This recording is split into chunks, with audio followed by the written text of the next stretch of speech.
नाही, it's better. Sir, तुम्ही म्हणता की भारत जोडा, परंतु तुमचे सगळे विरोधक असे म्हणतात की भारत तुटलाच नाही, जोडण्याचा कुठं प्रश्न आहे? तर भारत नेमका कुठं तुटलेला आहे असं वाटतं तुम्हाला? हाँ, समझ गए, मराठी समझता हूँ मैं. तो आपने कहा कि अम, भारत जोड़ो की क्या जरूरत अगर भारत टूटा ही नहीं है. देखिए, भारत में पिछले 8 साल से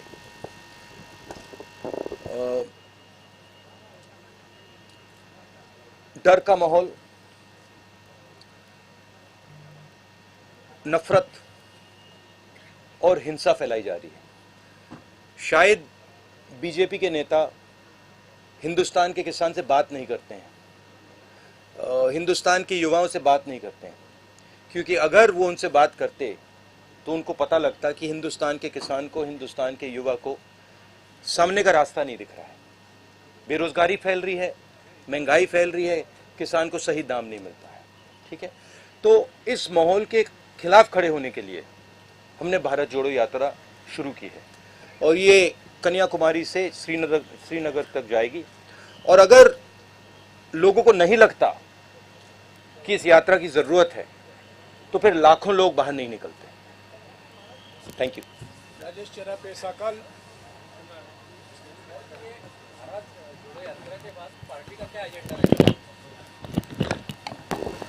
भैया, ये आपको कांग्रेस प्रेसिडेंट से पूछना पड़ेगा, खारगे जी से. He is now the president of the Congress party and he is the person who is going to give direction.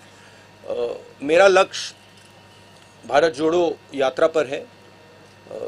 अब ये इसमें 2-3 महीने और लगेंगे, तो मेरा पूरा का पूरा फोकस इस यात्रा पे है और बहुत बहुत अच्छा लग रहा है मुझे, क्योंकि बहुत सीखने को मिल रहा है, बहुत लोगों से समझने को मिल रहा है और बहुत प्यार मिल रहा है. नीरज जावडेकर, महाराष्ट्र टाइम्स. नीरज जावडेकर, महाराष्ट्र टाइम्स.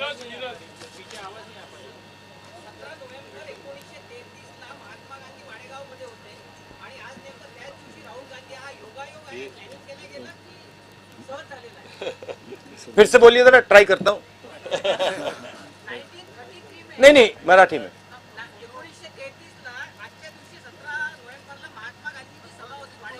हाँ.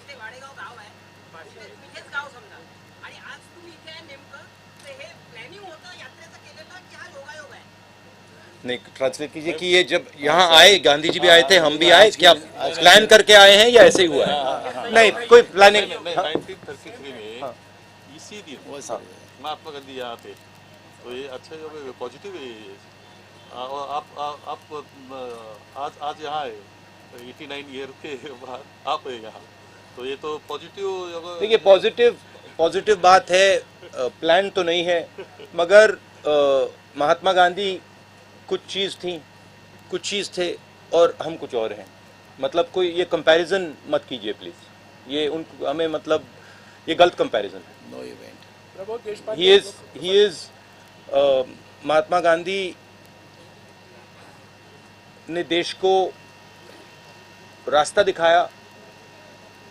महात्मा गांधी ने अपनी पूरी जिंदगी देश के लिए लड़ने में लगा दी, तो कोई कंपैरिजन नहीं.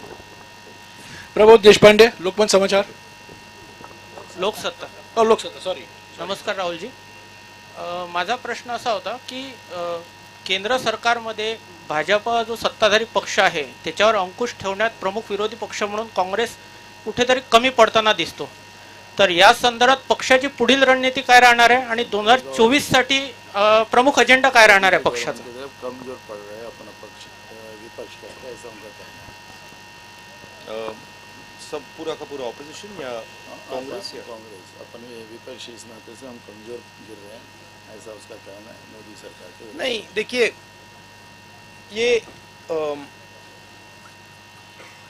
ये जो लड़ाई है, इसको सबसे पहले ठीक तरीके से समझना है.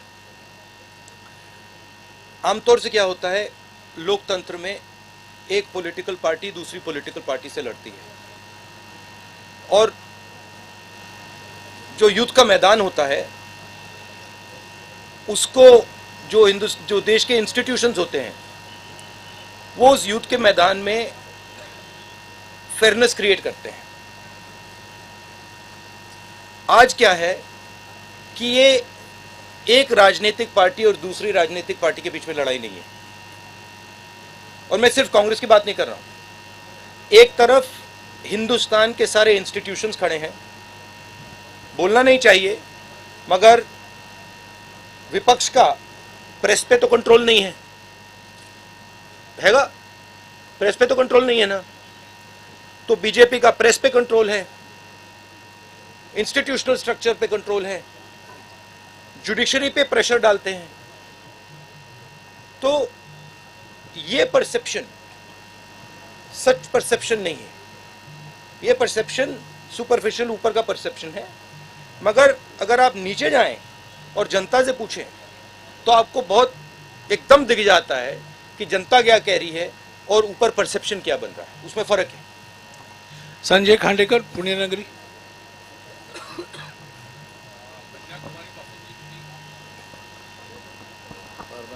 कन्याकुमारीपासून तुम्ही जी पदयात्रा सुरू केलेली आहे भारत जोडोची, सॉरी, एक मैं थोड़ा इसमें और कहना चाहता हूँ। देखिए, हमने ये सब एवेन्यूज ट्राई की, प्रेस की एवेन्यू ट्राई की, हमने पार्लियामेंट में अपनी बात रखने की कोशिश की। सिर्फ मैंने नहीं, सिर्फ कांग्रेस पार्टी ने नहीं, विपक्ष की सब पार्टियों ने। ठीक है, जब हम वहाँ कुछ बोलने की कोशिश करते हैं, चाहे वो नोटबंदी की बात हो, चाहे वो जीएसटी की बात हो, चाहे वो चाइना की बात हो, वो माइक ऑफ हो जाता है। तो यात्रा हमने इसलिए चालू की है कि हमारा और विपक्ष को कोई और रास्ता ही नहीं बचा है। राहुलजी, कन्याकुमारीपासून तर आता मध्य महाराष्ट्रापर्यंत तुमची भारत जोडो यात्रा सुरू आहे। या दरम्यान सर्वात मोठी समस्या देशात काय आढळली तुम्हाला तुमच्या पाहणीत? सबसे बड़े प्रॉब्लम क्या है इस देश में अभी तुमको जो भी प्रॉब्लम्स आए वो क्या है, सबसे बड़ा प्रॉब्लम क्या है? सबसे बड़े मुझे दो प्रॉब्लम्स दिख रहे हैं।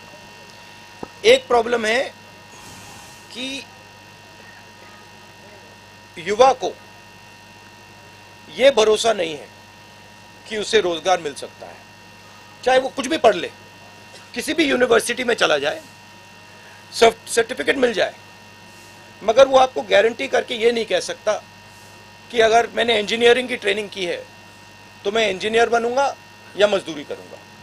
और ये यूनिवर्सल है, मतलब मुझे जो पढ़ाई कर रहे हैं उनमें से एक युवा नहीं मिला जिसने कहा हाँ मुझ में कॉन्फिडेंस है कि मुझे रोजगार मिल जाएगा।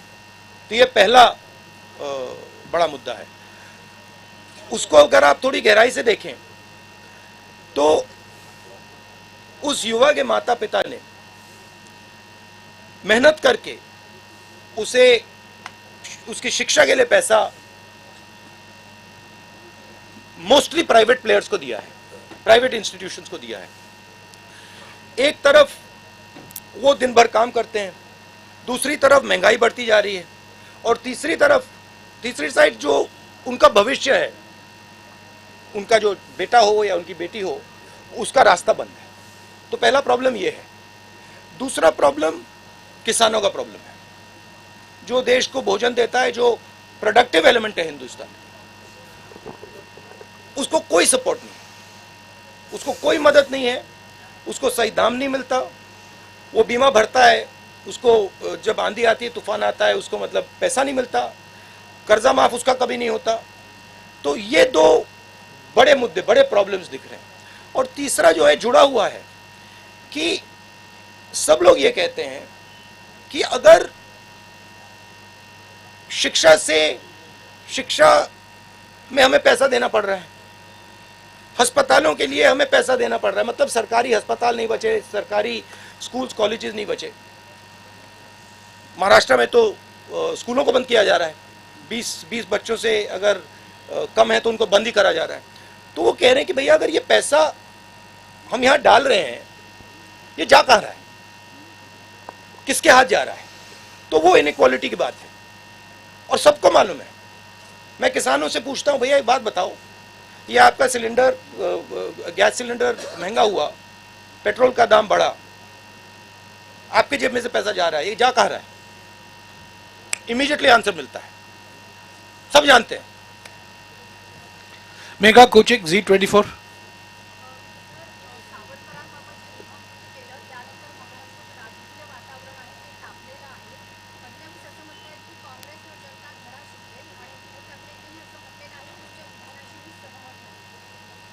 सावरकर के बारे में बोला ना, उद्धव ठाकरे बोलते मैं सहमत नहीं, और फडणवीस सोचता है कि हमें ही लोग जगह दिखाएंगे। ये देखिए, ये मेरे लिए सबसे जरूरी डॉक्यूमेंट है। ये देखा आपने, दिख रहा है आपको? और इसमें आप देख लीजिए, ये सावरकर जी की चिट्ठी है जिसमें उन्होंने अंग्रेजों को लिखा है। और मैं पूरी चिट्ठी आपको पढ़नी होगी, देख लीजिए, मैंने हाईलाइट भी कर रखी है, मगर मैं सिर्फ आखिरी लाइन पढ़ना चाहता हूं। अंग्रेजी में लिखी है तो मैं अंग्रेजी में बोल देता हूं। I beg to remain sir your most obedient servant V.D. Savarkar. Hindi में ट्रांसलेशन कर देता हूं, सर मैं आपका नौकर रहना चाहता हूं। ये मैंने नहीं लिखा, ये सावरकर जी ने लिखा है। तो इसको आप पढ़ लीजिए, देख लीजिए। अगर फडणवीस जी देखना चाहते हैं इसको, वो भी देख लें। तो मैं तो इसमें बहुत क्लियर हूं, सावरकर जी ने अंग्रेजों की मदद की थी। रश्मि पुराणिक, साम टीवी.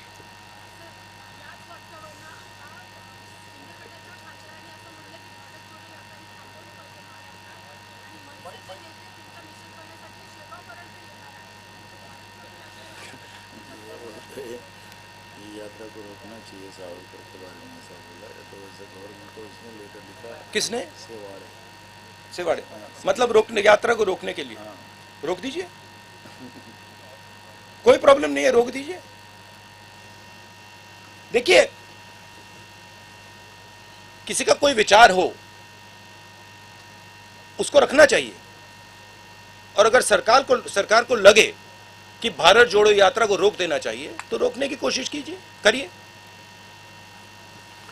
गजानन नुमाटे, TV9. आपकी रैली देखिए तो उसमें घोषणाएं चलती है कि 2024 में प्रतिपक्ष का प्राइम मिनिस्टर पद का चेहरा राहुल गांधी है। क्या आप भी यही सोच रहे हैं कि 2024 में आप as prime minister candidate approach करेंगे? मैं ये आप डिस्ट्रैक्ट करने का बहुत अच्छा तरीका है। हमारा काम भारत जोड़ो यात्रा का काम है, हमें भारत को जोड़ना है। ये इस सवाल के बारे में हम सोच ही नहीं रहे।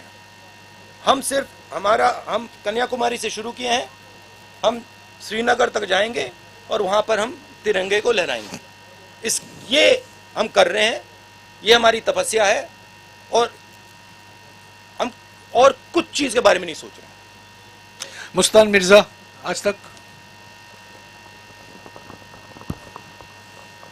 मेरा सवाल यह है कि हिमाचल प्रदेश में जब इलेक्शन हुए तो आपने 40 रैलीज की थी, और पिछली बार गुजरात में भी बहुत बड़ा कैंपेन आपने किया था, पर इस बार आपके इक्का दुक्का सिर्फ रैलीज है गुजरात में, तो ऐसा क्यों?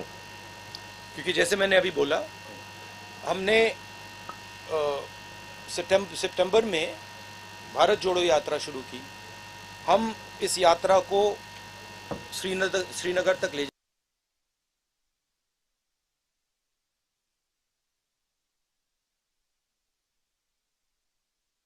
पूरा करना चाहते हैं। ज़रूर अगर कांग्रेस प्रेसिडेंट हमें कहेंगे कि हमें गुजरात जाना है, हिमाचल जाना है, तो हम जाएंगे। अभिजीत करंडे, ABP भाजपा. 5-6 साल से जो नेता जमीन पर नहीं दिखे थे, वो अचानक से जमीन पर दिखना शुरू हो गई। आपकी यात्रा शुरू होने के बाद महाराष्ट्र में बहुत सारे नेता दिखे। राहुल गांधी तो निकल पड़े, उन्होंने एक प्रोग्राम दे दिया है पार्टी के लिए।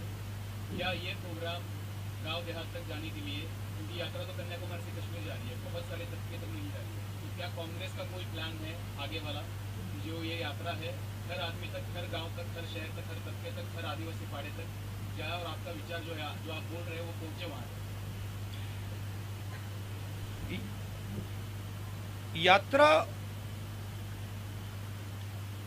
एक सोच है, एक काम करने का तरीका है। एक कह दो एक इमेजिनेशन है।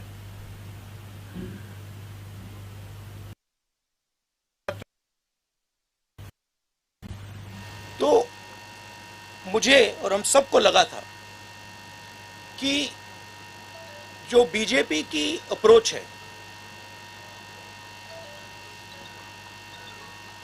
नफरत से भरी, डरी हुई, हिंसा फैलाने वाली अप्रोच, उन्होंने हिंदुस्तान को एक इमेजिनेशन दिया है कि देखो ये रास्ता है, देश में नफरत फैलाओ, लोगों को डराओ, गरीबों को कुचलो। उन्होंने ये रास्ता दिया है। यात्रा की कोशिश है और ये यात्रा इसमें सफल हो गई है। यात्रा की कोशिश है कि देश को बताना कि देखिए सिर्फ ये तरीका नहीं है, एक और तरीका है। जयराम रमेश जी ने कहा कि हमने प्रेस से 6-7 बार बात की है। आपने अभी कहा कि बीजेपी के किसी नेता ने कहा कि यात्रा को रोक देना चाहिए। मैंने ये यहां तो नहीं कहा ना कि वो बिल्कुल गलत बोल रहा है, उसको चुप कीजिए, उसको मारिए, उसने कैसे बोला, नहीं। मैं कह रहा हूं देखिए उसकी राय है, अगर वो सोचता है उसको रखे, और अगर सरकार सोचती है कि इस यात्रा से देश को नुकसान हो रहा है तो रोक दो, कोई प्रॉब्लम नहीं है। ये काम करने का एक बिल्कुल अलग तरीका है, प्यार का तरीका, भाईचारे का तरीका, रिस्पेक्ट का तरीका। तो ये दो हमने विजन दिखाए हैं। अब यात्रा जो हमने रखी है, जो हमने की है, इसमें से पॉलिसीज भी निकलती हैं। अगर वो कहते हैं कि भैया देखो किसान को कुचल दो, किसान को सही एमएसपी मत दो, किसान को बीमा का पैसा नहीं मिलना चाहता, तो इस यात्रा के इमेजिनेशन से एक और तरीका निकलता है। किसान की बात सुनो, किसान से गले लगो, किसान की इज्जत करो। तो इससे पॉलिसीज भी निकलती हैं, इससे एक्शंस भी निकलते हैं। अब कांग्रेस के सब लोगों को लग रहा है हाँ भैया चलने में फायदा है, राजनीतिक फायदा है, लोगों से बातचीत होती है, सीखने को मिलता है, प्यार मिलता है, वजन भी कम हो जाता है। तो अलग अलग फायदे हैं, अलग अलग जो भी चाहता है वो फायदा ले सकता है। मगर मेन मैं बात ये कहना चाहता हूं, ये दो अलग इमेजिनेशंस हैं। एक मैंने यहां पे आपको सावरकर जी की चिट्ठी दिखाई, एक वो इमेजिनेशन है, और एक आपने पहले गांधी जी की बात की, वो दूसरा इमेजिनेशन है। तो ये देश में इन दो इमेजिनेशंस की लड़ाई है। लेकिन सावरकर जैसे नहीं, no supplementary please, Savarkar no supplementary please, no supplementary. Ravindra Ambedkar जब आते हैं तो नो विपक्ष में प्लीज फूट भी पड़ जाती सुनिए प्लीज, नो सप्लीमेंट्री। जरा बोले, देखिए आप एक बात समझिए, ये मेरी राय है, ये मेरी राय है कि जब सावरकर जी ने ये चिट्ठी साइन की, गांधी जी, नेहरू जी, पटेल जी, ये सब सालों जेल में रहे, कोई चिट्ठी साइन नहीं की। मेरी थिंकिंग है कि जब सावरकर जी ने इस कागज पे साइन किया, उसका कारण क्या था? उसका कारण डर था। अगर वो डरते नहीं, वो इसको कभी नहीं साइन करते। और इस सिग्नेचर में धोखा था। जब उन्होंने ये साइन किया, वो हिंदुस्तान के जो सब नेता थे, महात्मा गांधी, सरदार पटेल, उन सबको उन्होंने धोखा किया, और उन्होंने उनको कहा कि देखो तुम गलत कर रहे हो, तुम्हें भी साइन कर देना चाहिए। तो ये दो विचारधाराएं हैं। हमारी पार्टी में हम डिस्कशन करने के लिए तैयार हैं। अगर कोई सोचे कि नहीं भैया यात्रा को ऐसे चलाना चाहिए, हम प्यार से सुनते हैं। हम डिक्टेटर नहीं है यहाँ पे। मैं फिर से आपसे गुजारिश करूंगा, सप्लीमेंट्री मत पूछिए क्योंकि और लोगों का टाइम घटेगा।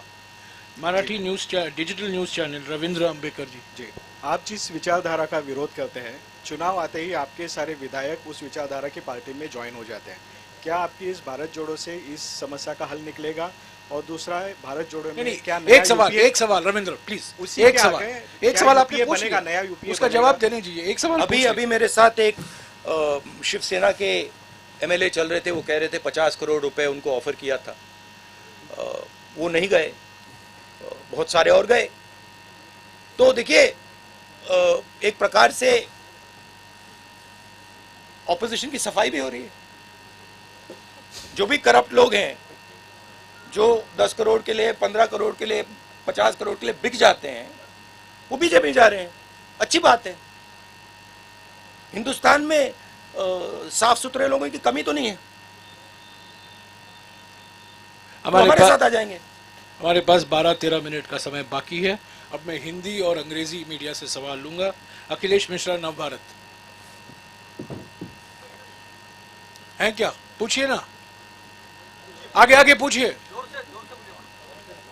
जब तक आगे आएंगे मैं अगले सवाल से पूछूंगा। संतोष गवाई, दैनिक भास्कर,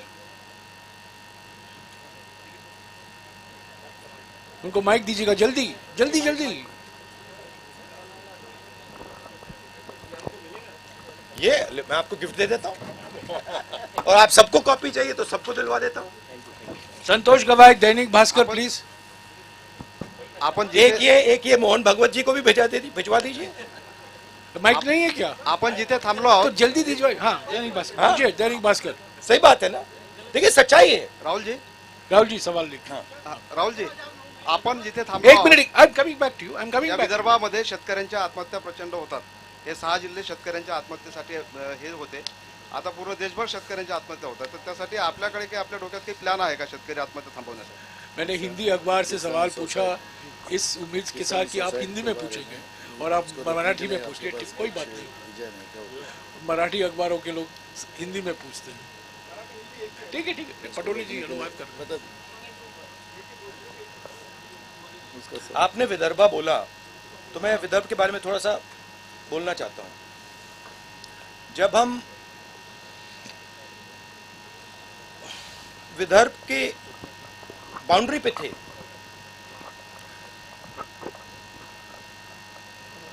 तो हमारे लोगों ने कहा कि हमें वहां पे अंदर आने से पहले वहां पे आपका एक गीत सुनना है। हाँ, आप थे वहां पे? नहीं, आप नहीं थे वहां पे। गीत सुनना है। तो मैं वहां पे गीत सुन रहा था और मेरे दिमाग में सवाल था उस टाइम जब वो गीत गा रहे थे। मुझे गीत बहुत अच्छा लगा, और जब वो गा रहे थे मेरे दिमाग में सवाल था कि महात्मा गांधी जी जो थे वो वर्धा क्यों गए। मेरे माइंड में क्वेश्चन था, कितनी जगह है हिंदुस्तान में, कितने स्टेट्स हैं, वो यहाँ क्यों आए।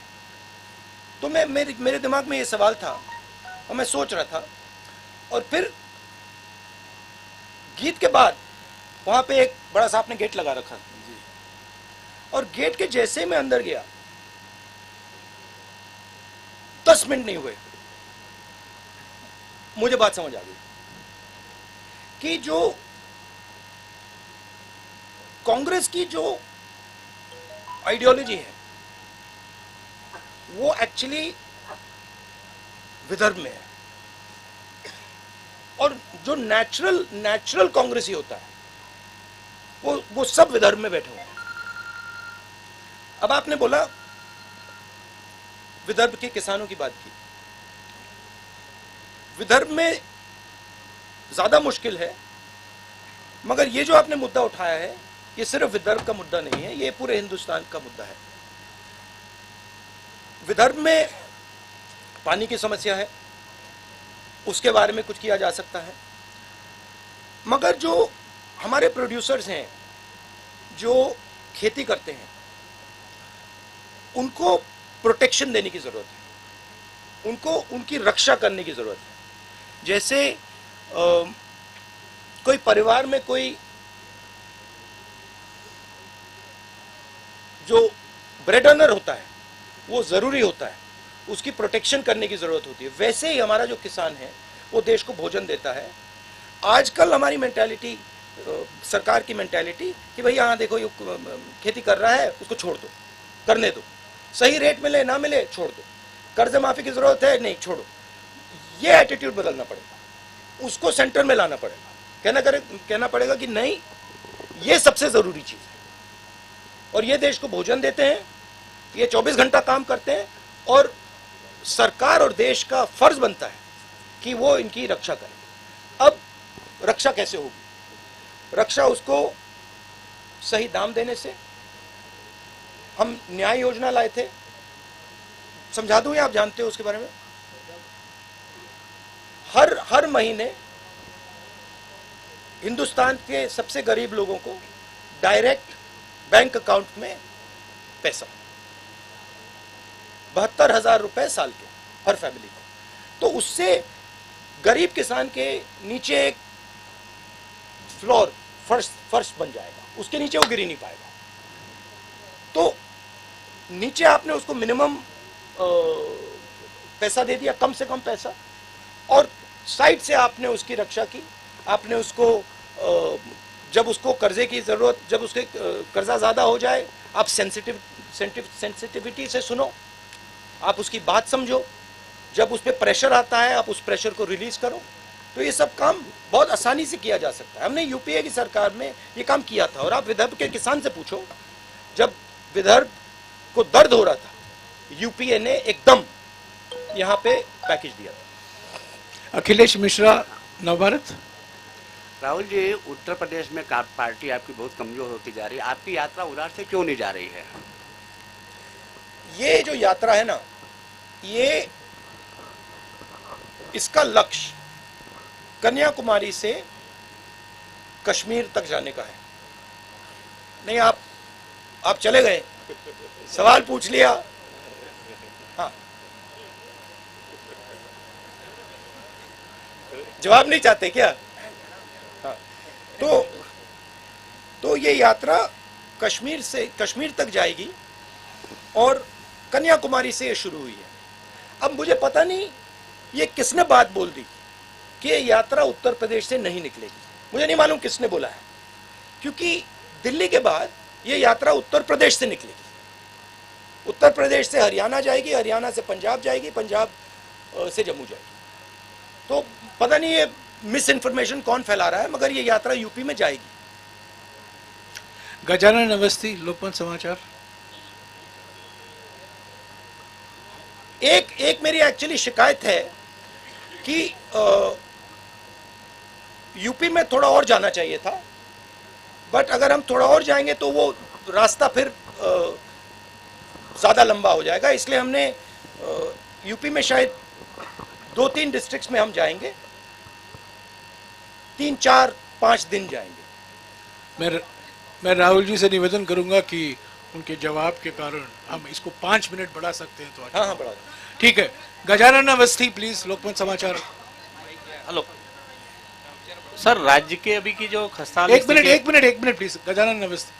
सर, राज्य की जो खस्ताहाल स्थिति है अभी महाराष्ट्र की, तो ये पदयात्रा का उस पर कुछ असर होगा क्या वर्तमान राज्य की स्थिति पर?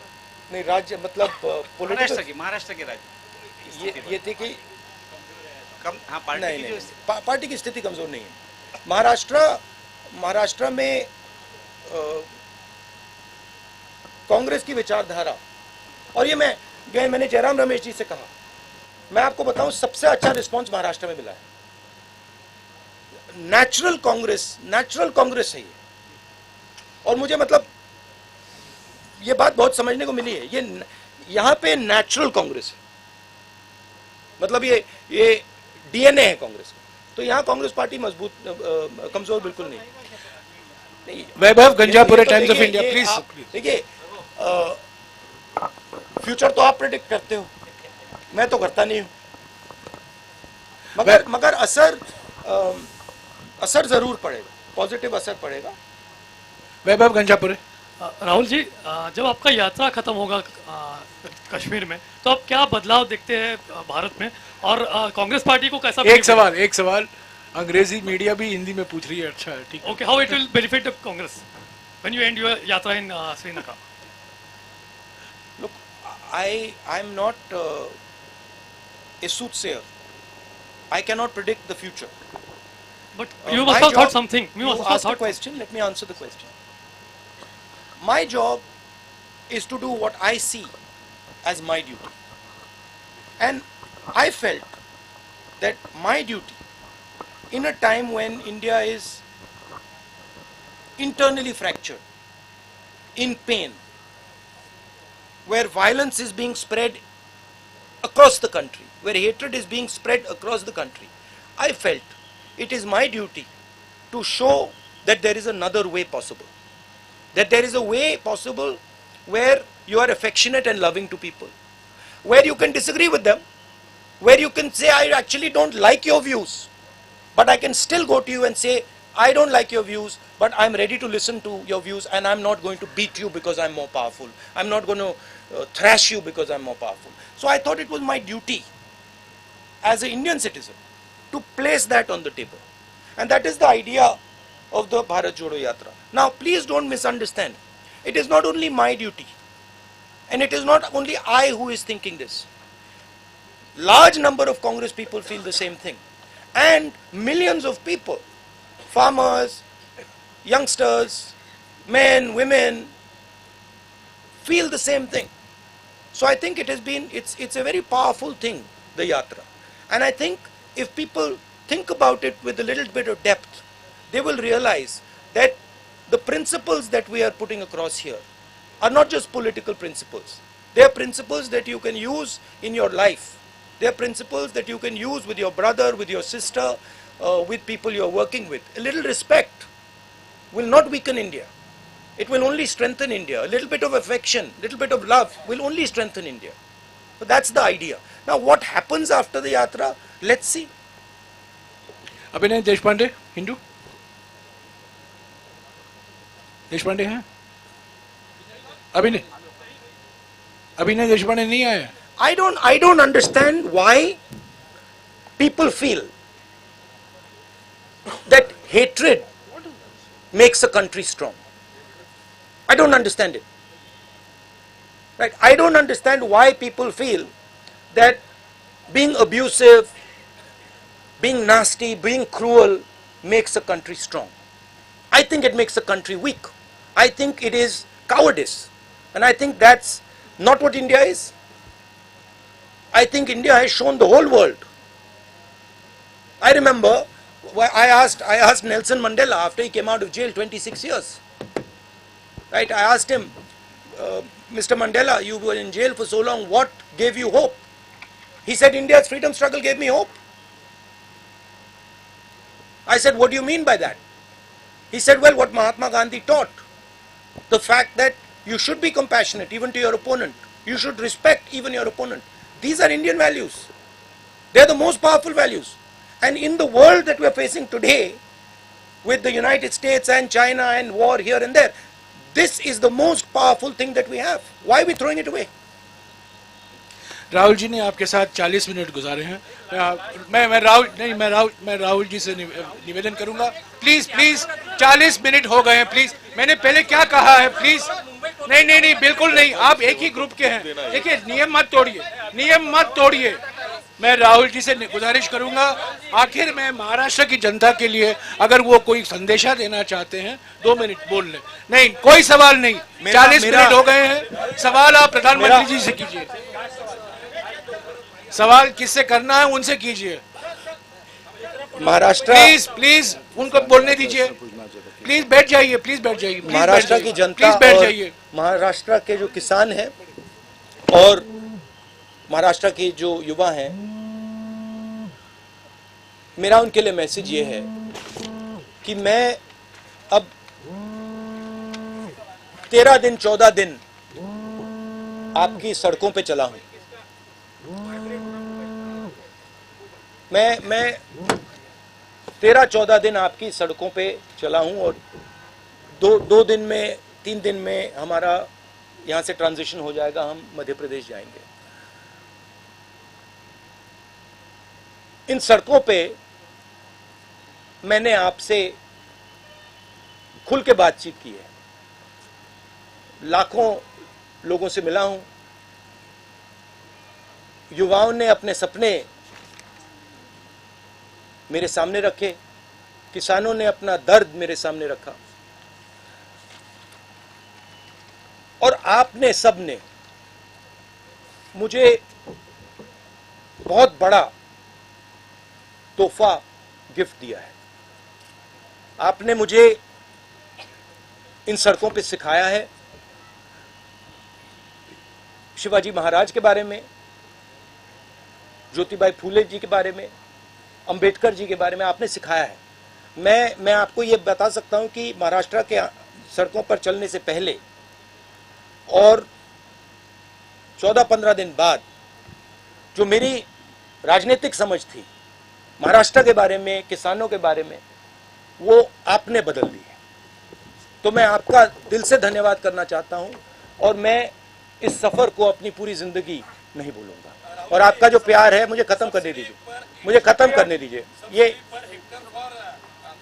Don't disturb brother, don't disturb.